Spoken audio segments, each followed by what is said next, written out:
बीड जिल्ह्याला उन्हाळ्यामध्ये देखील पाणीपुरवठा सुरळीतपणे झाला। ग्रामीण भागात देखील पाण्याची टंचाई कधी भासली नाही। पण आता जसा पावसाळा सुरू झाला, जून महिना सुरू झाला, जवळपास अर्धा जून महिना संपत आला, तरी देखील पावसाने दडी मारल्यामुळे आता पेरण्या देखील खोळंबल्या आहेत आणि जो जिल्ह्याचा पाणी प्रश्न आहे तो आता सध्या भेडसावत आहे। आणि जिल्ह्यामधील जेवढे तळे आहेत, जी धरणं आहेत मोठमोठाली, प्रथमतः आपण पाहूया माजलगाव धरणामधील जो पाणीसाठा आहे तो 21% पोहोचलेला आहे आणि त्या ठिकाणचं जे पाणी उपसा सिंचन असेल किंवा शेतीसाठी लागणारं पाणी असेल हे आता अधिकाऱ्यांकडून थांबवण्यात आलेलं आहे। पण दुसरी बाब अशी म्हणजे की जे बीड शहर आहे, बीड शहराच्या उशाला असलेले जे धरण आहे ते बिंदुसरा धरण आहे आणि यामध्ये आता 19% पाणीसाठा आहे आणि या ठिकाणी शेती आणि बीड शहराला पाणी दिलं जात होतं। या ठिकाणचं आता जे तळं आहे हे आपण पाहू शकतो की या ठिकाणी या तळ्यामध्ये आता अक्षरशः म्हणजे 19% पाणी शिल्लक आहे आणि यामध्ये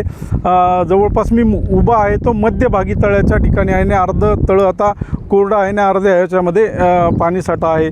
दुसरी गोष्ट म्हणजे जे सिंदफणा धरण आहे आणि त्यामध्ये 13% पाणी आहे आणि जे बेलापुरी धरण आहे यामध्ये 7% पाणीसाठा आहे आणि मेहकरी धरण आहे यामध्ये 9% पाणीसाठा आहे आणि जी काडी आहे धरण असेल किंवा नदीपात्र असेल या ठिकाणी जे 22% पाणी आहे आणि वान धरण जे आहे ते 27% आहे। बोदेगावमध्ये 15% आहे आणि जे कुंडलिका धरण आहे यामध्ये 33% पाणीसाठा आहे आणि प्रशासनाकडून या आकडेवारी आता जाहीर करण्यात आलेली आहे आणि यामध्ये प्रथम दर्शनात आता पाहता येतं की या ठिकाणी बीड जिल्ह्यामधील जे 12 गावे आहेत या ठिकाणी टँकर सुरू करण्यात आले आहेत। यामधील ज्या 14 वाड्या आहेत आणि यासाठी आता 19 टँकरची आता सुरुवात करण्यात आलेली आहे आणि या गावांना सध्या पाणी प्रश्न भेडसावत आहे आणि 109 गावांसाठी 121 विहिरींचं अधिग्रहण करण्यात आले की त्या गावांना पाणी पुरवठा सुरळीत व्हावा यासाठी प्रशासनानं आता हे पाऊल उचललं आहे। पण पाऊस कधी पडणार याची देखील आता शेतकरी आणि बळीराजा याची प्रतीक्षा करत आहे।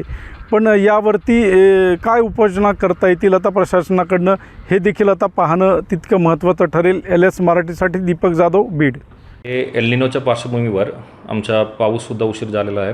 त्यासोबत आमच्याकडे धरणामध्ये असलेला आमच्या लघुसिंचन प्रकल्पामध्ये असलेला पाण्याचा साठासुद्धा कमी झालेला आहे। या पार्श्वभूमीवर आम्ही भरपूर बैठक जिल्हा स्तरावर घेतलेला आहे।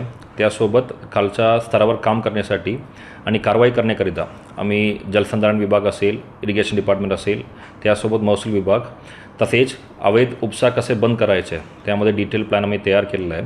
त्यामध्ये आमच्याकडे ज्या ज्या तक्रार आलेला होता या फिर सर्व प्रकल्पमध्ये ज्या ज्या अवैध उपसा चालू आहे तो आम्ही कारवाई केलेला आहे। आम्ही MSCBला सुद्धा तिकडे लाईट कनेक्शन कट करण्यासाठी सूचना दिलेल्या आहे।